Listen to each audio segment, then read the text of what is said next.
مراجعت و پیام من به آن نفرانی است که به تماشای فیلم‌های فحشا و بی‌حیایی مبتلا هستند و به آن چنان عادت کرده اند که هر زمانی که تنها مانند البته به تماشای آن مشغول می شوند.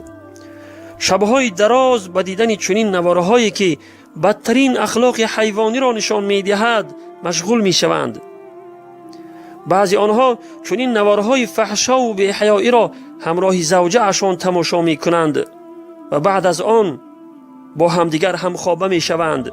العیاذ بالله.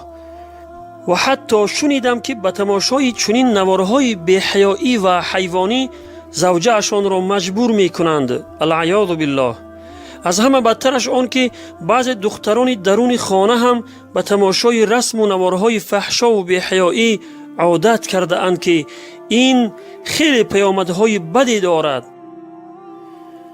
برادر و خواهری که به تماشای رسم و نوارهای فحشا و بی‌حیایی عادت کرده ای، این نصیحت مرا به گوش عبرت بشنو و فراموش نکن که روز در پیشگاه خداوند قائم می شوی و از این گناه بزرگ پرسیده می شوی، ولی در آنجا هیچ جوابی نمی یابی، و یا این که خداوند در همین دنیا تو را به سزای این عمل زشت و ناروای خود می رساند و عذابش را در همین دنیا به تو می چشاند. العیاذ بالله.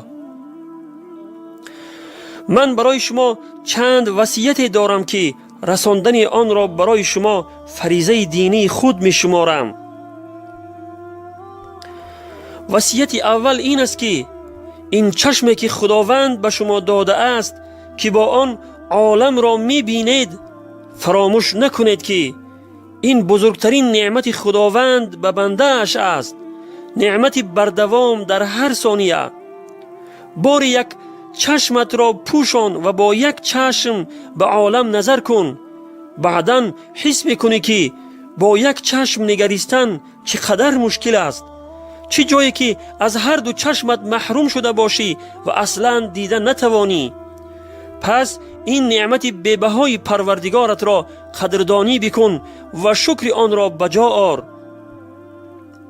شکر این نعمت بی‌بها به نافرمانی خداوند، یعنی با تماشای رسم و نوارهای فحشا و ضد اخلاقی، هرگز ادا نمی شود، بلکه غضب پروردگار دامنگیر صاحب آن می شود. خداوند متعال در آیه 7 سوره ابراهیم می فرماید: استعیذ بالله لئن شکرتم لازیدنکم ولئن کفرتم ان عذابی لشدید. صدق الله العظیم. یعنی اگر در نعمتهای من شکرگزاری کنید، یقینا نعمت خود را به شما افزون می دهم، و اگر ناشکری و ناسپاسی کنید، بیگمان عذاب من خیلی سخت است.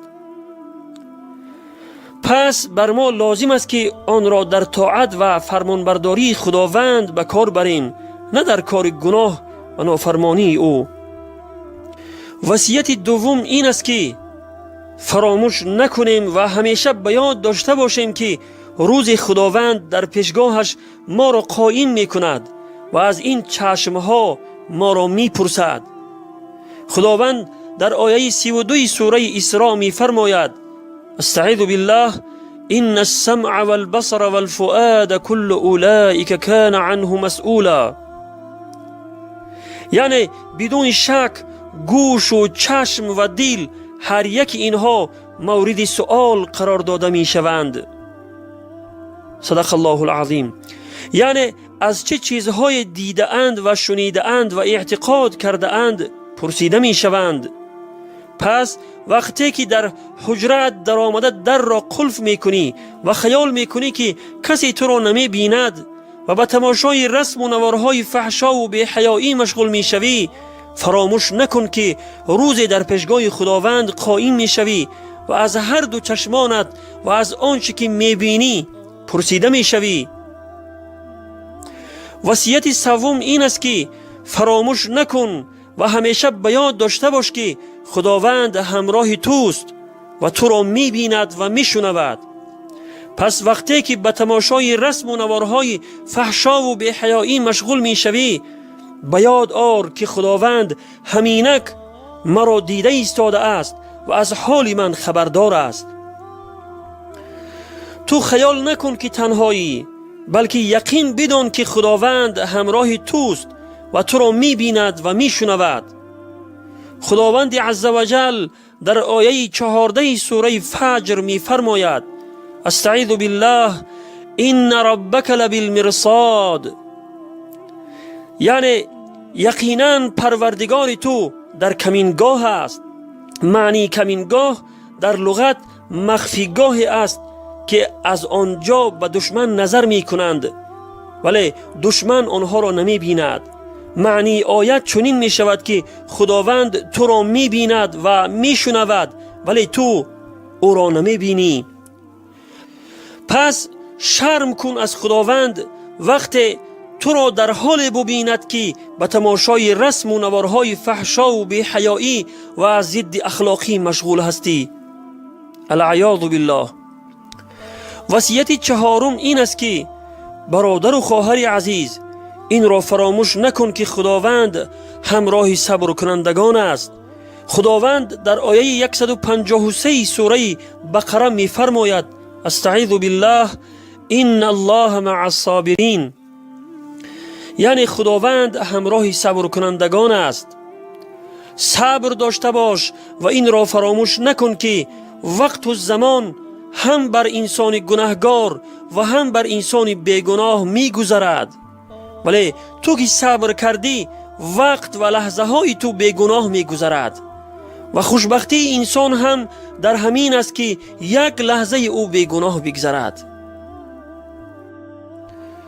وصیت پنجم این است که برای خلاصی از این گناه و توفیق توبه نصیب شدن از آن دعا را دست کم نگیرید، چون که خداوند در آیه 183 سوره بقره می فرماید: استعیذ بالله اجیب دعوت الداعی اذا دعانی، یعنی دعای دعا کننده را هنگامی که مرا بخواند اجابت می کنم. همیشه بعد از هر نماز و در نیمه شب دعا کنید که خدایا مرا توفیق توبه از همه گناهان نصیب فرما. خدایا مرا از این گناه پاک بگردان.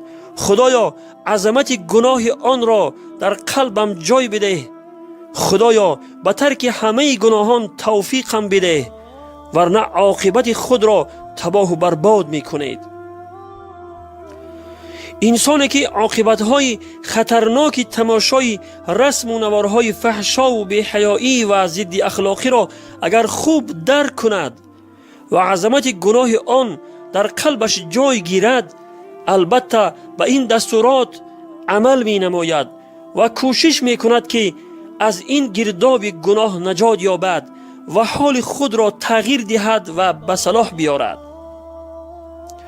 برادران و خواهران عزیز، این نوار را به گوش عبرت بشنوید و به دیگران هم آن را برسانید تا در اجر و ثواب آن شریک شوید.